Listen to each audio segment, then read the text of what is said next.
The way that tattooers tend to work design-wise is they'll come up with the design and have it as just an outline. So something that looks like this. These are all outlines from tattoos that I've done. I make an outline because I use the outline to make the stencil. But a thing that I do that's a little different than what a lot of people do is I also make a color study.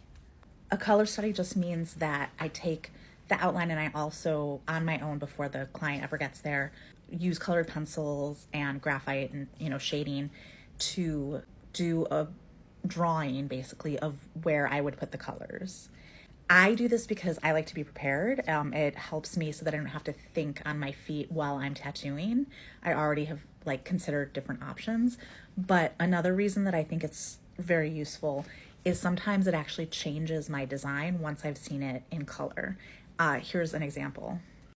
This was my initial sketch for a tattoo that I made today. And in just sketch, I really like the arrangement of everything and it's balanced and looks nice. But when I went to try colors, I found that because the tombstone was shaded in black, black and gray, and the leaves I shade in black, I found that there was basically too much similarity between the leaves and the tombstone that it was hard for the eye to differentiate. So I tried to solve that by adding the buds, the peony buds that you see in this, and I think I spaced out the holly a little bit or whatever, but it still felt awkward and it felt like I was kind of shoving in colors to kind of try to balance it.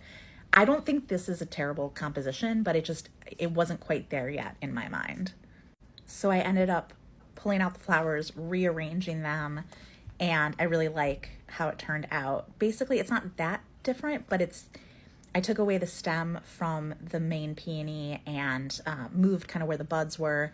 And because the holly leaves have a lot of tonal similarity to the tombstone, I kept holly leaves only on the one side and then brought the berries over on this side. I'm really happy with how it turned out. And I think if I had done the initial outline and only had that to go on while I was working on my client, I would have started doing the color and been like, oh, I feel like I could have approached this differently and it wouldn't, I could have done it better. So if you're a tattooer who feels pressured to think on your feet in front of the client, or if you're like me and you like to chat with your clients when they're up for chatting, the color study lets me use that part of my brain and keep the rest open for chatting. Color studies are great for a lot of reasons, and if you are a tattooer who thinks you could benefit, give it a try.